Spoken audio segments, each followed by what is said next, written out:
Shalom warga kerajaan yang dikasihi Tuhan. Pertama-tama saya atas nama Gembala, Penatua dan Pengerja di GBI Rock Malang mengucapkan selamat Paskah di tahun 2020. Sebelum masuk dalam renungan firman Tuhan, mari kita bersama-sama berdoa terlebih dahulu. Bapa di dalam surga, di dalam nama Yesus, mengucap syukur untuk pagi hari yang luar biasa, di mana kembali kami boleh beribadah kepadamu. Terima kasih untuk firman Tuhan yang akan disampaikan. Roh Kudus Engkau menolong, sehingga memberikan pengertian-pengertian, menuntun kami, sehingga kami bukan saja menjadi pendengar, tetapi mengerti dan menjadi pelaku dari firman Tuhan. Terima kasih, di dalam nama Yesus kami berdoa dan mengucap syukur. Amin. Bagi kita semua, Paskah itu identik dengan Yesus yang oleh Paulus disebut sebagai anak domba Paskah. Kita percaya bahwa Yesus disalibkan, kemudian mati dan dikuburkan, dan pada hari yang ketiga bangkit dari antara orang mati. Paskah merayakan hari kebangkitan tersebut dan merupakan perayaan yang terpenting, yang paling penting karena ini merupakan karya terbesar Allah untuk menyelamatkan manusia dan mengembalikan kerajaannya. Dan renungan pagi hari ini akan saya beri judul Kebangkitannya Membawa Pengharapan. Kita akan bersama-sama membaca di dalam 1 Korintus 15 ayat 14 hingga ayat yang ke-22. Tetapi andai kata Kristus tidak dibangkitkan, maka sia-sialah pemberitaan kami dan sia-sialah juga kepercayaan kamu. Lebih daripada itu, kami ternyata berdusta terhadap Allah. Karena tentang Dia, kami katakan bahwa Ia telah membangkitkan Kristus, padahal Ia tidak membangkitkannya. Kalau andai kata benar bahwa orang mati tidak dibangkitkan, sebab jika benar orang mati tidak dibangkitkan, maka Kristus juga tidak dibangkitkan. Dan jika Kristus tidak dibangkitkan, maka sia-sialah kepercayaan kamu, dan kamu masih hidup dalam dosa. Demikianlah binasa juga orang-orang yang mati dalam Kristus. Jikalau kita hanya dalam Kristus ini saja menaruh pengharapan pada Kristus, maka kita adalah orang-orang yang paling malang dari segala manusia. Tetapi yang benar ialah bahwa Kristus telah dibangkitkan dari antara orang mati sebagai yang sulung dari orang-orang yang telah meninggal. Sebab sama seperti maut datang karena satu manusia, demikian juga kebangkitan orang mati datang karena satu orang manusia. Karena sama seperti semua orang mati dalam persekutuan dengan Adam, demikian pula semua orang akan dihidupkan kembali dalam persekutuan dengan Kristus. Warga kerajaan, dunia postmodern sedang mulai menggoyahkan kekristenan dengan menyodorkan fakta-fakta tentang Kristus yang tidak bangkit menurut mereka. Sejak diterbitkannya buku The Da Vinci Code, ada Injil Thomas, The Lost Tomb of Jesus, dan yang lainnya, Kristus dihujat dan dinyatakan tidak bangkit dengan argumen ditemukannya mayat yang diduga berasal dari keturunan Yesus. Itu hoaks. Dan lebih parahnya, ada seorang pemimpin gereja dan juga dosen di sekolah teologi berani membuat artikel di suatu surat kabar bahwa Yesus tidak bangkit. Oleh sebab itu, pertanyaan saya sekarang ini untuk kita semua, untuk direnungkan, apakah Yesus benar-benar bangkit, atau kebangkitannya hanya sekedar ilusi atau fiksi rekaan para murid? seberapa signifikannya Paskah itu bagi iman Kristen. Bagaimana dampak Paskah bagi kehidupan orang Kristen? Hari ini kita akan bersama-sama merenungkan satu bagian Alkitab yang menjelaskan kaitan erat antara kebangkitan Kristus yang berdampak pada kebangkitan kita sebagai orang-orang Kristen yang sejati. Kita tahu dari Alkitab mendapatkan keterangan lengkap bahwa Tuhan Yesus bangkit pada hari yang ketiga. Kita akan membaca di dalam Matius 28 ayat 5 hingga ayat yang ke-7. Akan tetapi, malaikat itu berkata kepada perempuan-perempuan itu, "Janganlah kamu takut, sebab aku tahu kamu mencari Yesus yang disalibkan itu. Ia tidak ada di sini, sebab ia telah bangkit, sama seperti yang telah dikatakannya. Mari lihatlah tempat ia berbaring. Dan segeralah pergi dan katakanlah kepada murid-muridnya bahwa ia telah bangkit dari antara orang mati. Ia mendahului kamu ke Galilea, di sana kamu akan melihat dia. Sesungguhnya aku telah mengatakannya kepadamu." Warga kerajaan, ketika Maria Magdalena dan Maria yang lain menjenguk kubur Tuhan Yesus, perkataan Tuhan Yesus bangkit itu diucapkan oleh seorang malaikat Tuhan. Kristus yang bangkit juga menampakkan diri kepada beberapa orang. Selain Maria Magdalena, kepada para muridnya, kepada Thomas, dan para muridnya yang saat itu ada di pantai Danau Tiberias. Penampakan dirinya kepada banyak orang itu jelas membuktikan bahwa para murid tidak sedang berhalusinasi.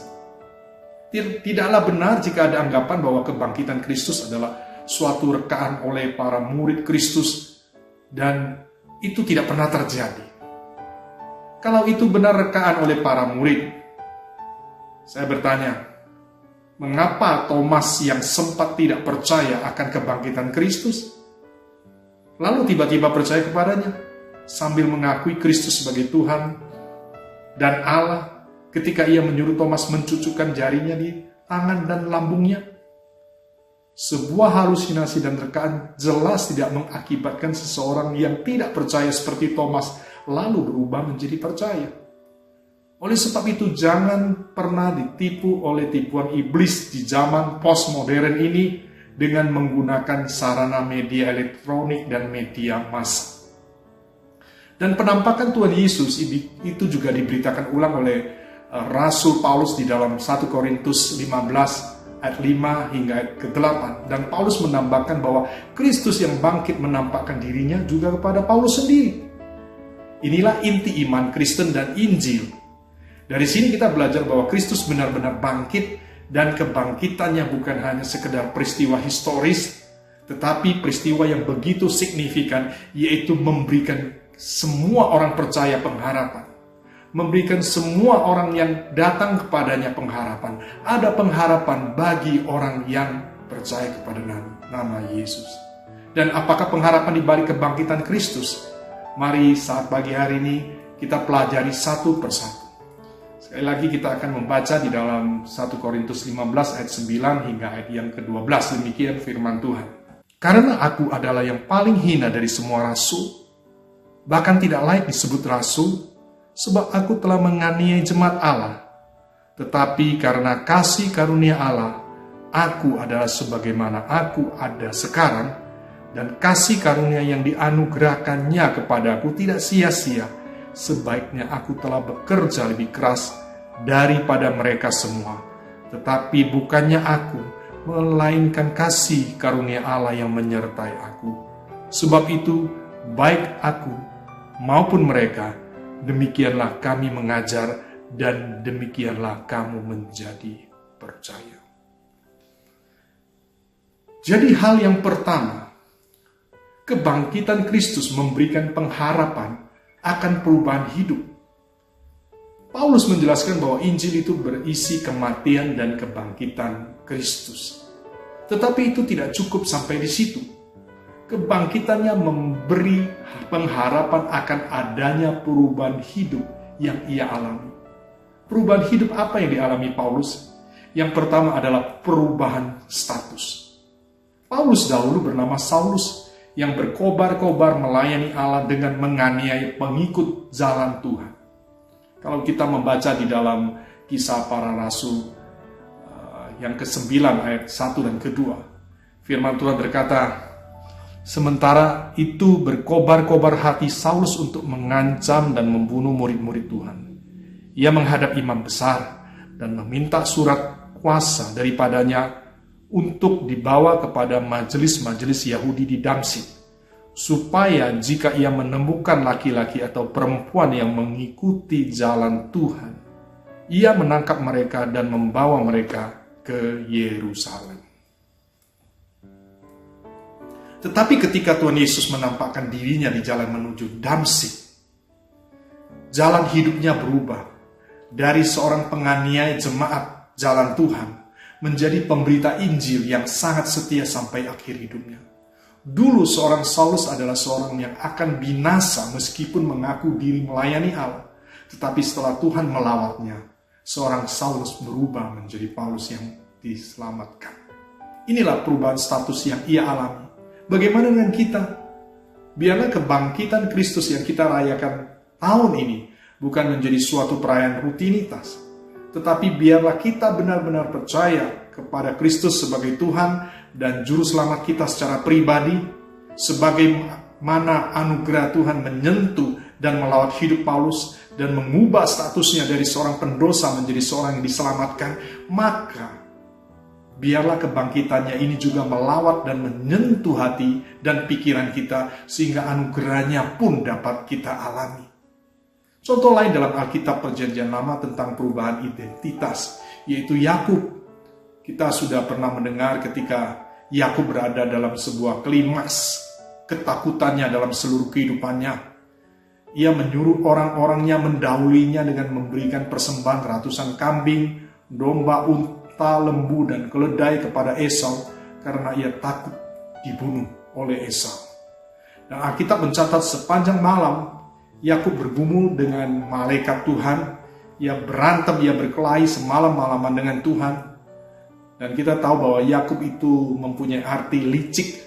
Saudara tahu kaca, kemudian kita taruh minyak di atas kaca itu, lepaskan belut di atas kaca itu. Ya, jadi licik, itu Yakub, susah dipegang. Tetapi yang aneh, sepanjang malam malaikat Tuhan tidak bisa mengalahkannya. Berarti sebenarnya malaikat Tuhan tidak bisa mengalahkannya bukan secara fisik, tetapi ada sesuatu yang ada dalam Yakub. Nanti kita akan tahu apa sih sebenarnya. Karena tidak bisa mengalahkan, maka malaikat memukul sendi pangkal pahanya hingga terpelecok. Dan setelah memukul sendi pangkal pahanya, Alkitab mencatat fajar mulai menyingsing. Lalu malaikat Tuhan itu berkata, "Waktuku habis. Aku mau pergi. Lepaskan aku mau pergi." Apa malaikat itu takut matahari? Yang takut matahari itu Dracula. Ketika malaikat mau pergi, tiba-tiba Yakub berteriak, sebuah teriakan yang keluar dari dalam hatinya. "Stop! Do not go! Stop! Don't go! I will not let you go unless you bless me." Jangan pergi sampai engkau memberkatiku. Kemudian malaikat itu berbalik. Ketika fajar menyingsing, waktunya ia pergi, ia berhenti. Bertanyalah malaikat itu kepada Yakub, "Siapa namamu?" Lucu juga. Tidak seperti yang kita bayangkan. Habis berantem, berkelahi sepanjang malam, baru tanya nama, tanya alamat, tanya email, tanya nomor telepon, WA, Facebook, Instagram. Malaikat bertanya kepada Yakub, "Siapa namamu?" Sahutnya, "Yakub." Kemudian apa kata malaikat itu? "Namamu tidak akan disebut lagi Yakub, tetapi Israel." Ternyata pagi hari itu identitasnya berubah untuk selamanya. Dulunya dia licik, pembohong. Sekarang terjadi perubahan status, dia menjadi anak Allah. Yakub mengalami perjumpaan pribadi dengan Tuhan dalam hidupnya. Identitasnya berubah.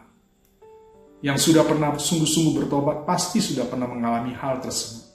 Sebuah perubahan identitas. Yang belum sungguh-sungguh bertobat Sampai kapanpun ya kayak gitu-gitu aja, tidak pernah terjadi perubahan identitas. Karena perubahan identitas harus diikuti perubahan cara berpikir yang mempengaruhi gaya hidup kita. Semakin hari semakin seperti Kristus. Jangan sampai menjadi statusnya orang percaya tetapi kelakuannya sama seperti dunia. Dulunya berbuat jahat, tetap berbuat jahat. Yang dulunya menipu, tetap menipu. Yang dulunya berbohong, sampai sekarang tetap berbuat bohong. Yang berzina, tetap berzina. Yang angku, yang ponga, yang sombong, tetap sombong. Yang emosional, tetap emosional. Yang ngamuan, yang ngamuan. Yang munafik, tetap munafik. Tetapi baiklah, oleh kebangkitan daripada Tuhan Yesus Kristus, memberikan kita pengharapan, menjadi identitas yang baru, kita berubah menjadi pribadi anak raja. Bapak Ibu pernah mendengar ilustrasi tentang pangeran kucing? Ada seorang pangeran karena dikutuk oleh seorang nenek sihir, akhirnya dia berubah menjadi seekor kucing. Dan kita tahu bahwa kucing sukanya makan tikus. Jadi kemana-mana kucing itu makan tikus, dan suatu saat dia berubah kembali lagi menjadi seorang pangeran. Karena masa kutukannya sudah selesai. Dan apa yang terjadi? Ketika pulang ke istana raja, sang raja sangat bahagia, sangat senang, dan akhirnya dibuatlah pesta yang sangat besar. Kemudian mengundang seluruh rakyat untuk berpesta pora. Karena kenapa? Karena anaknya, pangerannya, anaknya itu yang dikutuk menjadi kucing sudah kembali menjadi pangeran. Seorang pangeran yang ganteng. Dan ketika sedang berpesta, ya di meja ada makanan yang enak-enak, ada makanan-makanan raja yang disajikan untuk para rakyatnya. Mereka makan dengan lahapnya. Dan apa yang dilakukan oleh pangeran kucing itu? Pangeran tersebut tidak makan makanannya di atas meja. Tetapi saat itu ada seekor tikus yang lewat. Dia memperhatikan tikus itu. Dan apa yang terjadi? Tiba-tiba hasratnya muncul lagi untuk mengejar dan mendapatkan tikus itu. Betul, ketika pesta sedang berlangsung, dia mengejar tikus itu, kemudian dia menangkap tikus itu, dia pegang tikus itu dan dia makan tikus itu. Dan saat itu juga pestanya buyar. Kita melihat bahwa ternyata secara jasmani dia adalah seorang pangeran. Tetapi secara pola pikir dia adalah seekor kucing. Jangan sampai kita menjadi orang percaya yang ke gereja. Tetapi sebenarnya cara hidup kita itu tetap cara hidup manusia lama. Dan biarlah lewat peringatan Pasca kebangkitan Tuhan Yesus di tahun 2020 menjadikan kita mengalami perubahan status menjadi anak-anak Allah, anak-anak Sang Raja. Kita akan masuk di dalam poin yang selanjutnya, yang kedua, kita akan membaca dalam Filipi 1 ayat yang ke-21. Firman Tuhan berkata, "Karena bagiku hidup adalah Kristus dan mati adalah keuntungan." Surat ini ditulis oleh Paulus di penjara dan kemungkinan besar itu penjara di Roma. Dan surat Filipi adalah surat yang paling pribadi di antara surat-surat Paulus yang ditulis perorangan. Dan Paulus menulis surat ini kepada orang percaya di Filipi untuk memberi kabar tentang keadaannya dan untuk meyakinkan jemaat tentang keberhasilan maksud Allah dalam hukuman penjaranya. Dan untuk mendorong mereka supaya lebih maju lagi mengenal Tuhan di dalam persatuan, di dalam kerendahan hati, persekutuan, dan damai sejahtera. Dan surat ini memusatkan perhatian pada Kristus Yesus sebagai tujuan hidup dan pengharapan orang percaya akan kehidupan kekal. Jadi Paulus menceritakan keadaannya di dalam penjara kepada jemaat di Filipi. Ia mengungkapkan kerelaan hidup dan mati demi Kristus. Padahal dulu kita tahu arahnya adalah membunuh semua orang yang percaya kepada Kristus, yang mengaku Yesus adalah Tuhan. sekarang arahnya berubah. Dan di dalam misi penginjilannya sekarang kita melihat dulunya dia membunuh orang-orang percaya, membunuh orang-orang Kristen. Saat ini justru dia dikejar-kejar, mau dipenjarakan, bahkan mau dibunuh. Sehingga di dalam Galatia 2 ayat 20 dia berkata, karena hidupku bukannya aku lagi, melainkan Kristus yang ada di dalamku. Menunjukkan bahwa karakter Kristus terpancar nyata dalam seluruh kehidupan Paulus. Kristus yang mengambil alih kehidupan Paulus, bukan ego dan kehendak pribadi Paulus lagi. Arahnya sudah berbeda. Terjadi perubahan arah ketika Paulus berjumpa dengan Yesus. Hal ini juga menunjukkan keintiman Paulus, sebuah hubungan yang intim antara Paulus dan Kristus. Bagi Paulus kehidupannya hanya berpusat kepada Kristus. Christ Center, berfokus kepada Kristus. Kalau kita membaca di dalam Efesus 4 ayat 15, firman Tuhan berkata, tetapi dengan teguh berpegang kepada kebenaran, di dalam kasih kita bertumbuh di dalam segala hal ke arah Dia, Kristus yang adalah kepala. Kita melihat bahwa pada akhirnya terjadi perubahan arah hidup daripada Paulus. Dulunya dia berfokus kepada dirinya sendiri, berfokus kepada jabatan, berfokus kepada segala sesuatu yang bukan dari Tuhan. Tetapi ketika dia berjumpa dengan Kristus, arah hidupnya berbeda. Hidupnya hanya berfokus kepada Yesus. Saya mempunyai sebuah quotes, dan quotes-nya itu luar biasa. Kita bisa membacanya di dalam bahasa Inggris. Focus not the things you must do, but on God who enables you to do all things. Artinya jangan berfokus kepada hal-hal yang harus kamu kerjakan, tetapi berfokus kepada Tuhan yang akan memampukan kita untuk melakukan segala sesuatu. Kalau kita melihat di dalam Injil, ketika Petrus dipanggil oleh Tuhan Yesus untuk berjalan di atas air, dia berani. Ketika dia berfokus kepada Yesus, dia turun dari kapal, dan apa yang terjadi? Dia bisa berdiri di atas air. Tetapi ketika dia mulai tidak berfokus kepada Yesus, mulai berfokus kepada ombak dan gelombang, dia mulai tenggelam. Dan biarlah kita senantiasa mau berfokus kepada Yesus, apapun yang terjadi di dalam kehidupan kita, lewat kebangkitannya, kita sudah berubah arah. Dulunya kita berfokus kepada diri kita sendiri, kepada ego kita, tetapi saatnya kita berfokus ke arah Yesus. Dan biar lewat kebangkitan Yesus membawa kita kepada pengharapan, perubahan hidup kita yang dulunya berfokus kepada diri sendiri dan masalah menjadi berfokus kepada Yesus saja. Baik, itu yang pertama. Kita akan masuk ke dalam poin yang kedua. Kita akan membaca di dalam 1 Korintus 15 ayat 14, 17 dan 20. Andai kata Kristus tidak dibangkitkan, maka sia-sialah pemberitaan kami dan sia-sialah juga kepercayaan kamu. Dan jika Kristus tidak dibangkitkan, maka sia-sialah kepercayaan kamu dan kamu masih hidup dalam dosa. Ayat 20. Tetapi yang benar ialah bahwa Kristus telah dibangkitkan dari antara orang mati sebagai yang sulung dari orang-orang yang telah meninggal. Warga kerajaan, pengharapan akan perubahan hidup tidak bisa ada jika tanpa pengharapan akan kepastian iman. Oleh karena itu, Paulus menegur jemaat Korintus di mana pada waktu itu ada jemaat yang tidak mempercayai kebangkitan Kristus dengan alasan orang yang mati tidak bisa hidup. Kepada mereka yang tidak percaya, Paulus menegur dan menguatkan mereka. Ya, bukan cuma menegur saja, tetapi memberikan kekuatan, menguatkan mereka bahwa Kristus sungguh-sungguh hidup dan bangkit.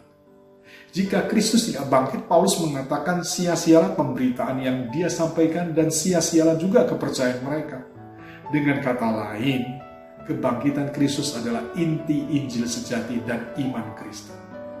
Injil yang memberitakan hanya kematian Tuhan Yesus yang tidak bangkit belum disebut Injil. Karena fakta mengatakan bahwa semua pendiri agama, siapapun dia, filsafat, kebudayaan, dan lain-lain pasti mati. Dan itu sama saja.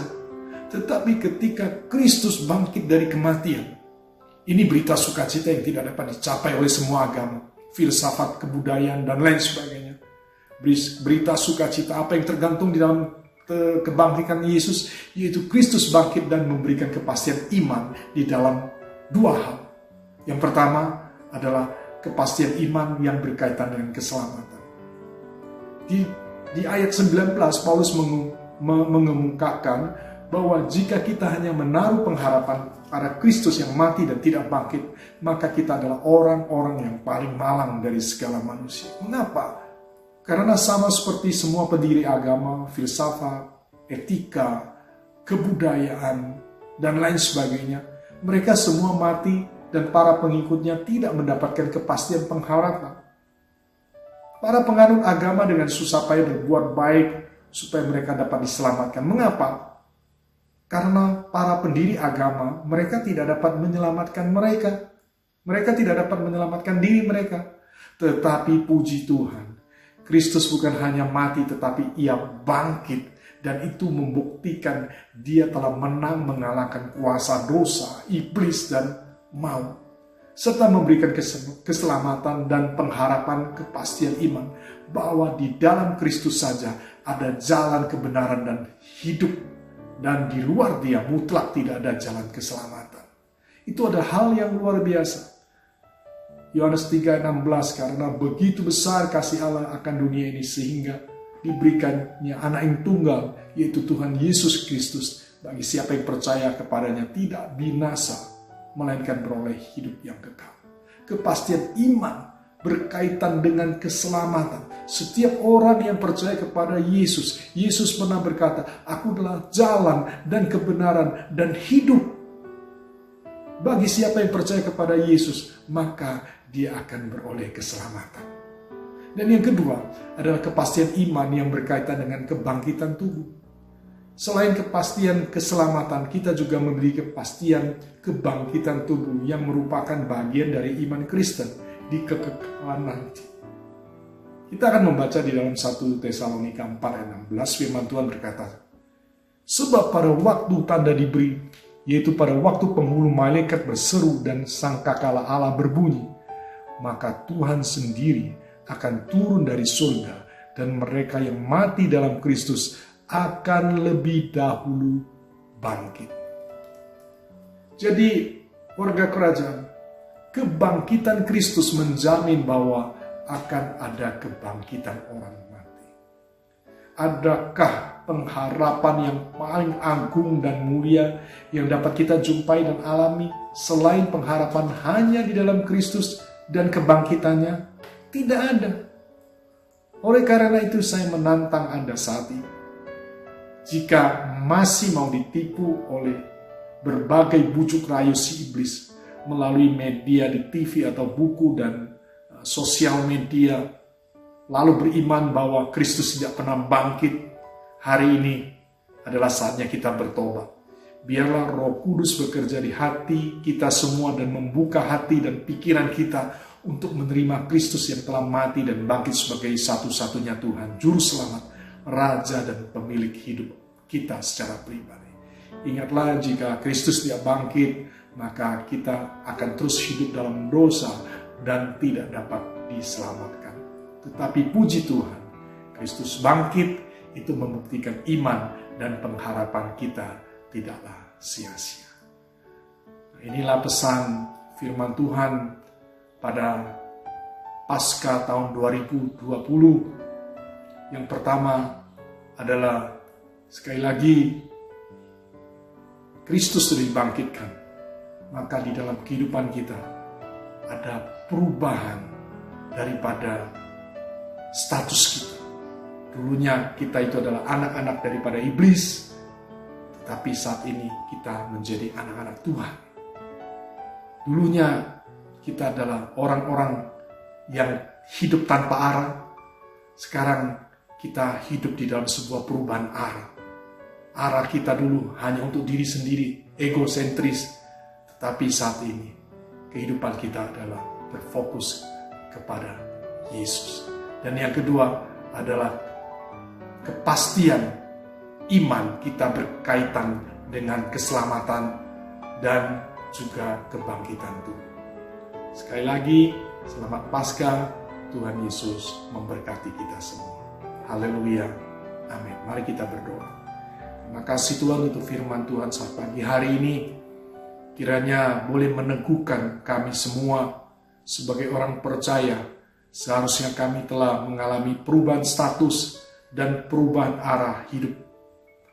Dan biarlah Tuhan lewat firman Tuhan saat pagi hari ini kami memiliki kepastian iman yang berkaitan dengan keselamatan dan dengan kebangkitan tubuh ini.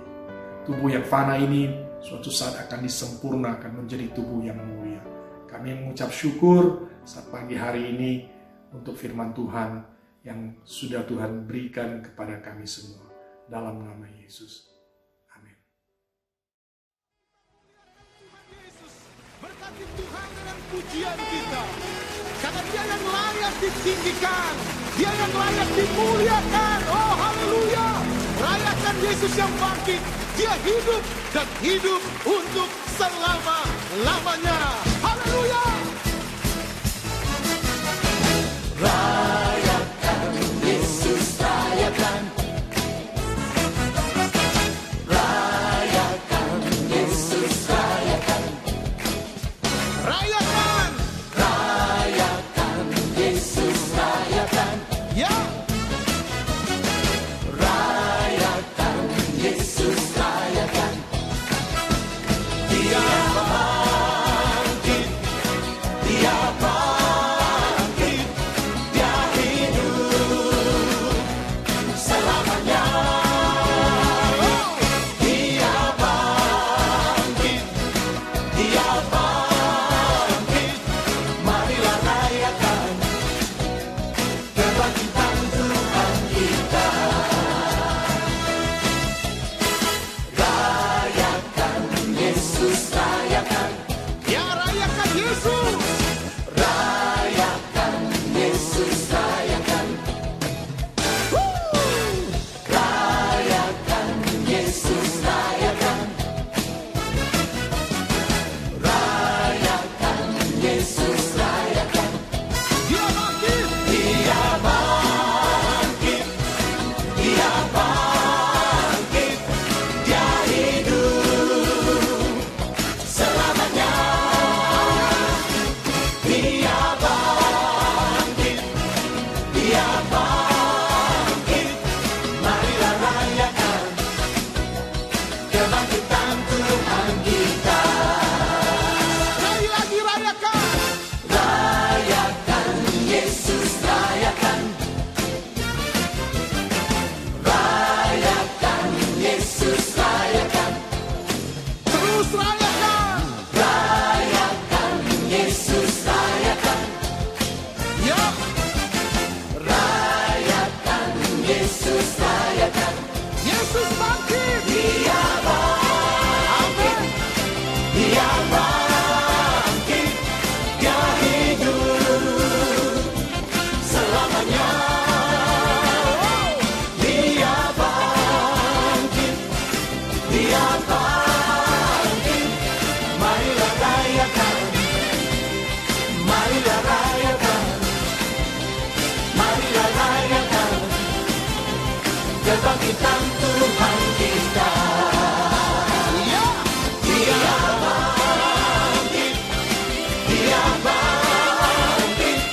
Dia hidup. Dia hidup selamanya. Selamanya. Oh haleluya. Oh. Dia bangkit. Dia bangkit. Marilah rayakan. Marilah rayakan. Marilah rayakan. Marilah rayakan. Marilah rayakan kebangkitan Tuhan kita.